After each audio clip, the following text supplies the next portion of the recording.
The sacred is revealed in the ordinary. There is a beauty in this. But how do we discover the mystery of the sacred in our seemingly mundane existence?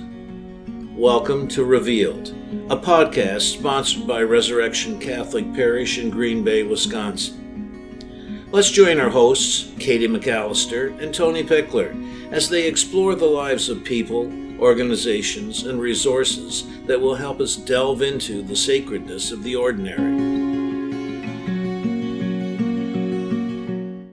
Welcome to Revealed, where we break open the sacred in ordinary life.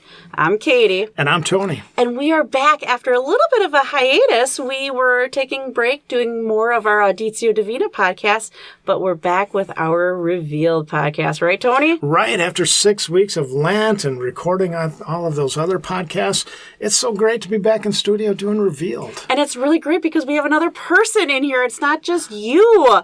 So you and Or you.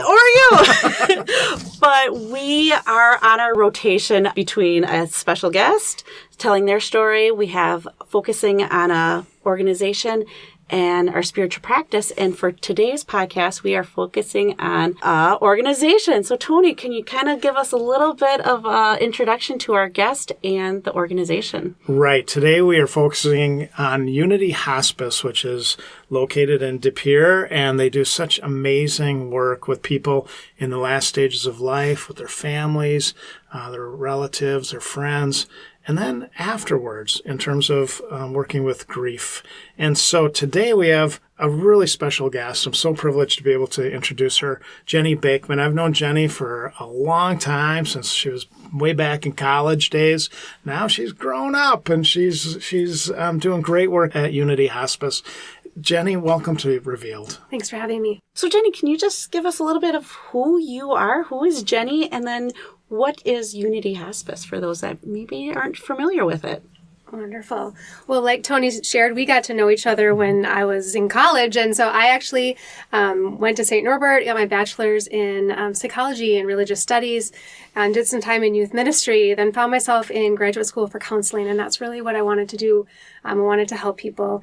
In grad school, then I found myself afterwards and found myself right away at Unity. So I have been at Unity for the last 17 years of my career. In July, it'll be 18 years. I started there as a grief counselor and then have moved to this director role for the last 4 years. Well, I'll just say that you look like you are only 18, so that you've been in Unity for 18 years is amazing. That's great. A great dedication. So perfect. I'm just curious, how did you move from the world of youth ministry that you were working in, church work, to being involved at Unity? What was that process like for you? I think it's similar work. Really, in youth ministry and ministry in general, it's all about being present and being with people where they are. And so that was a really natural way for me to move from youth ministry into counseling. So then as throughout my graduate program, I really wondered where I would end up. I didn't have the end goal in mind, but I knew I wanted to be with people. In my last year of grad school, one of my best friends from grade school, she died suddenly. I found myself in grad school for counseling, and yet I didn't really know anything about grief. I went to a counselor, and long story short, it was a really difficult experience. It wasn't positive. I got out back to my car, and I just kind of thought, there just has to be a different way for a counselor to be with someone who's grieving. I was able to find some different kind of support, largely through my graduate program, in learning about grief, finding my way through that. And then as I was graduating, this position at Unity came up, and I thought, this is exactly what I've been training for. Like, this is what I want to be. And within the first couple months of being in my position, I remember telling my leader, I can't believe I can do this job. Like, I can't believe that I get the honor of being present with people at such a tender time, and that this could be a career. Like, this is the work that we get to do. How sacred. I pull them together. So it does make sense to me because it's all about being with people at important times in their life. It's amazing that you've been there for 17 years. It seems like just yesterday you made that transition. Yeah. But what I'm hearing is this isn't a job. This is a vocation. This is what you are called to do, and that's beautiful. I think for those who do hospice work, who provide grief support, those are the people that really stay in that for the long haul. That because there are difficult days, right? And there are days that we do see really painful pieces. We see people at such tender times. That's the word that keeps coming to me. And so people that last, it is more than a job. It's what they're called to do. We definitely use that language in the work that we do. So your responsibility, as you said, is to oversee the grief aspect. So can you kind of walk through what are the different stages of grief that people go through? We hear about those, the sequential stages of grief, the denial. Is that the same for everybody, or what can you tell us about grief? Yeah. So that's this misconception that we have about grief that I think is prevalent, is that there are these stages of grief that comes from, maybe you know, like it comes from Elizabeth Kubler-Ross, the 5 stages of grief. And really what is true, though, is that when she designed those, or when she came up with those were actually intended for people who were dying. And so they've been taken out of context to be things that people will experience. A really important part, something that we do is really educate people about that experience, that while we wish it were true that there was this set place that you need to walk through to get to this end, there are more what is true than there is, like you have to experience this and this, is that it's a process, that it's a journey, and that there are common things that people often experience along the way.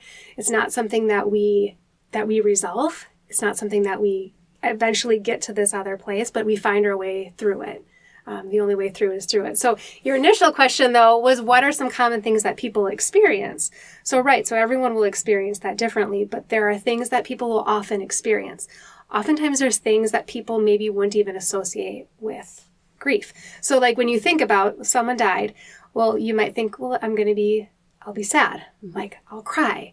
The pieces, and I can just speak from my own experience, what I was most surprised about is that I found it really difficult to remember things. I felt like it was hard for me to concentrate. Things that I used to care about didn't really matter anymore. I found it difficult. I would change how I would feel from not just day to day, but moment to moment. And sometimes I could feel different things at the same time. So I might be glad that people were there when she died, and I might be really angry that she died, right? Like you could feel these multiple experiences at one time. So, some people are angry. Some people feel that they have kind of relief about it. Some people don't feel anything. Sometimes you feel guilty about what you are feeling because, maybe I don't miss certain things and I'm kind of glad that I have some freedoms now. And yet that doesn't cancel out the fact that I miss them and I would do anything to have them back. So I think pieces of grief is that it's really complex and it's ever changing. So a lot of what we do is educating people about that experience and allowing them the opportunity to share their experience, to maybe put some pieces together, bring some understanding around that, because it can make you feel like you're losing your mind or you're going crazy. I'll come back to a question I was going to ask you in terms of what's the hardest part of that process. But I wanted to go back to what you said about Kubler-Ross's stages of grief. Do you, in your role, work with only the people, the loved ones who have lost somebody, or do you also work with the people going through those stages of grief, which it sounds like Kubler-Ross set her system or her way of thinking up for the people as they were nearing death and going through the grieving process of, in a sense, losing their life. So, do you know what I'm saying? So, yeah. Do you work with both sides of that, or really the side of dealing with loved ones? So, hospice care at its best is interdisciplinary, which means that different disciplines come together to provide holistic care. So while patients are on our program, they are best supported by our nursing staff, by our social work staff, our spiritual care staff, CNAs, physicians. And then we transition after the patient dies, then it transitions to bereavement care or receiving grief support. So we know that grief doesn't start when that loved one dies. They're grieving even before they come on to our program, like there's changes. But Unity, how we're set up and the care that we provide from our Grief and Education Center, that care is specific to providing support after a patient dies. We also provide care to anyone in the community who's experienced a death. So our grief support, the care that the grief services team provides it after the death, our social workers, our chaplains, they provide that grief support and that care to the patient and the family prior to the death. And then internally, we are having conversations about how we're transitioning that care from really hospice care, patient care, to then grief support. So I got a two-part question. One is, in terms of, you hear about people, if they don't go through a process of grieving, it's going to affect them later in life. If they don't deal with it now, they're going to deal with it sometime. What's the hardest part about going through the grieving process, would you say? And then secondly, you're a professional, I realize, but how does the grief process, working with families, relatives, whomever, friends, and their grieving, how does that affect you personally? Like when you go home at night, how do you deal with that? So those are two very big questions. Yes. The first question that you asked is, what is the hardest part about going through grief? Going through that experience. The only way through it is through it. And you're right, if you're kind of putting it under the back burner, it seeps out, right? So little things that maybe wouldn't typically bother you, they bother you. Maybe you're not able to sleep, or all you want to do is sleep, right? It's hard to find motivation or energy to do things. So, right, it does kind of catch up and impact your daily life. And even as you're dealing with it, it's hard to go through. It takes a lot of emotional, mental, physical, spiritual energy to do all of that. What is it like for us as professionals? Because you're, like we talked about before, you're in this because you care. So there is a piece of yourself that you really do need to give to the people that you are caring for in order for this relationship and this support to be genuine and authentic and caring and supportive. And that's what it is at its best. We all find different ways to be present when we need to be present, and then for us to let that be, and for us to continue to be people. There are definitely clients that impact us a little, they touch us a little bit more. We find different ways to do that. So sometimes that can be going on a walk after, a lot of times that might mean connecting with a teammate, just sharing what that experience was like. Sometimes that means, saying a prayer for that person after, just to yourself, and letting them go and trusting them into some other hands, because there is a limit to what we are able to do and how it doesn't help that person for us to continue right afterwards. So it's important for us to find ways as a professional in this field. It is important for each person to find their own way to release some of that, because that could be a pretty heavy backpack. So for me, I work in the church, yes, and I've come across a lot of people going through grief. There's one family right now, they just lost somebody very young in their family, and for me, sometimes I never know the right thing to say or the right way to act. Do you have any tips for people that, how can we and our listeners help relatives and coworkers and family and friends when they're grieving? Are there some good tips that we can use to help those that are grieving?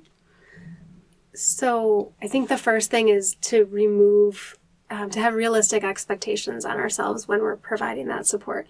So you use the word, I want to know what the right thing is to do or to say. There is not necessarily a right thing to do or to say. And I think that there's freedom in that. And also, wouldn't it be really great if there was this one certain thing that could just make it all better and it would communicate all of that? I am still a person, and I've been in this field for a long time. And there are times where I don't know exactly the right thing to do. What I would say is that people know what's genuine. And so, Katie, if you were to experience a loss, Tony, if you were, I would probably communicate differently with you, Katie, than with you, Tony. I've known you for a long time. Katie, I haven't, right? So how I might do that to be genuine and authentic will be different. I think often of an activity we did with kids many years ago, and we had them say, what's the best thing that someone ever said to you, and what's the worst thing that someone ever said to you? The things that were on the worst and the things that were on the best were the same. So some kids thought they liked hearing, I'm sorry to hear about your mom. Other kids were like, that's terrible. I hate when people tell me that they're sorry, because what are they sorry about? They didn't do anything. And other kids were like, that was really comforting when they said that. So I listen to that, and I think if we just try to stay away from what's right or wrong, communicate that we care about them. I've heard about what happened, and I care about you. I want you to know that I've been thinking about you. We often will hear people say, well, let me know if there's anything that I can do. That's a really big question. You're asking someone who's grieving, who has a lot going on with them, and they don't know what's right or left or up or down at that point. So for them to take the responsibility to say, I need you to do this, that's a really difficult situation to put someone in who's grieving. So if there are things that might be helpful, you could give them a suggestion. So, it might be, hey, I'm going to stop at the grocery store. What can I pick up? What can I pick up for you? Or, hey, I was going to make dinner. Which day could I bring? Or I have a couple of different things. Could I bring this day? So being a little bit more concrete in how you can offer support. Also, people show up in the beginning. Keep showing up. And that's what I would say, as a big piece is show up. Show up and keep showing up. I'm not saying like daily. That might not make sense for the relationship, but keep showing up. A month later, 6 months later. I had a bereaved say one time, like 3 months later, like nobody's calling anymore. And it's like, that's when I need them to show up. And that's when I'm not going to be the one to call them, to ask them. Because, right, there's also this expectation that we're going to be fine after a certain period of time. So doing that over the long haul can be really helpful. It also communicates that, well, of course, this is still hard. Like, of course, you're still thinking about that person. I think those are some just kind of general.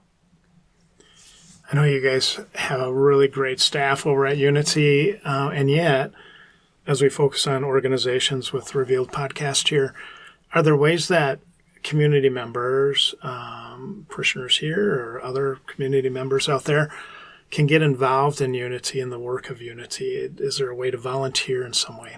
Yeah, so Unity, right. So Unity provides hospice care, supportive care management, home care. We have a resale shop. So lots of different ways for volunteers to get involved, to use their skill sets to meet what the needs are in our organization and the needs of the community. We have some volunteers that work at the Grief and Education Center. We work with them, we train them, and they help to facilitate our grief groups. We have some that help in the office. Some want more direct kind of providing that care. Some people want more of like the back end kind of stuff. So if you're feeling like called or invited into, this being a part of this kind of organization, we really try to work with our volunteers to meet what our needs are and what do they bring to the table. And I probably should have asked this earlier, but is the Grief and Education Center, is that new, and is it located on your campus? Or is it somewhere else? Yeah, thank you. So the Grief and Education Center, that opened in 2021, and that opened at that time in response to the overwhelming need that we were seeing in the community for grief support, that there really wasn't any kind of organization that was doing anything specific to provide grief support. So we took that information, and Unity took a step and opened a Grief and Education Center that's located in West De Pere. So we have space in that building to meet with individuals, to meet with families. Our grief groups are held there. And then we have rooms that are also set aside to provide support to kids. That's a little bit more kid-friendly, right? So we have games and that kind of piece in that. So we also, of course, provide support, not just at the center, but in the community, over the phone, Zoom, all of those down at different places.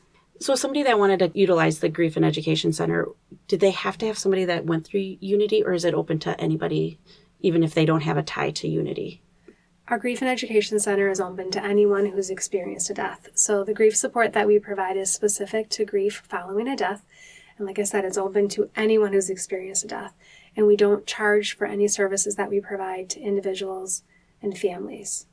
So we serve people that have been served by Unity, and we serve people that have, experienced a sudden death, a car accident, overdose, a suicide death, any kind of loss, we will serve. So all they need to do is just give the Grief and Education Center a call, and then a grief counselor will be in touch with them in a day or two. That's awesome. That's awesome. I know you have an event coming up in May. Can you tell us a little bit about that? So we do. We have our third annual Luminary Walk is coming up on Friday, May 10th. That's the Friday of Mother's Day weekend. So like I said, Katie, all of the services that we provide to individuals and families, there is no charge.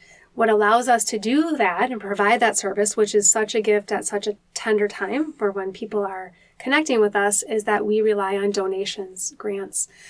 So the Luminary Walk, all the funds that are raised through the Luminary Walk go directly to supporting and providing that care for anyone who served at our community. So the Luminary Walk is held at Heritage Hill. We start with registration, and then people have the opportunity to visit with our pet therapy dogs. We have a DJ. For donations, they receive a t-shirt that they can personalize. People can come as an individual, form teams together. Some teams come with their t-shirts already made in memory of a loved one. And we have a small program, and then we walk through Heritage Hill. It's about 1.5 miles in the, as it's getting darker, and then the Heritage Hill is lit with luminaries throughout. And there's a tram that's also available if that's needed. So if people are interested in the Luminary Walk, we just invite them to check out our website, unityhospice.org/luminary-walk, and you'll find that all of the information that you need to register and all of the details of the event on that webpage. And probably if they just went to unityhospice.org, volunteering opportunities and other stuff like that. All of it, and more information about the services provided at the Grief and Education Center. So, really great place for them to find all of that information. Beautiful. Mm-hmm. Thank you. So, Jenny, you've given us so much great information about Unity and just the great work. But where do you see the sacred or the holy in the work that you do? Where do you see God at Unity? So I can speak from my experience. I see every interaction where someone is able to be honest and when someone is able to be received by another person. I see those as the most holy moments that there could be. Well, Jenny, you have given us so much information about what you do at Unity, about the workings of Unity and all that it has to offer to people in this process of grieving a loved one. So thank you so much for sharing all this information. It's going to be so helpful to so many people who listen to this podcast and who either are going through some things now or putting that into the back of their head so that when they need you, when they need this kind of service, they'll know where to go. So thanks so much for being a guest on Revealed. Thank you for having me, and thank you for providing this space to be able to talk about the things that people don't necessarily want to talk about it, but it's so important because it's such a human experience, and it's important for people to know that they're not alone, that they're not doing anything wrong, and if they would like additional support, that it's there for them. Thank you, and thank you to our listeners for joining us on this Revealed podcast. And until next time, keep looking for the sacred in the ordinary.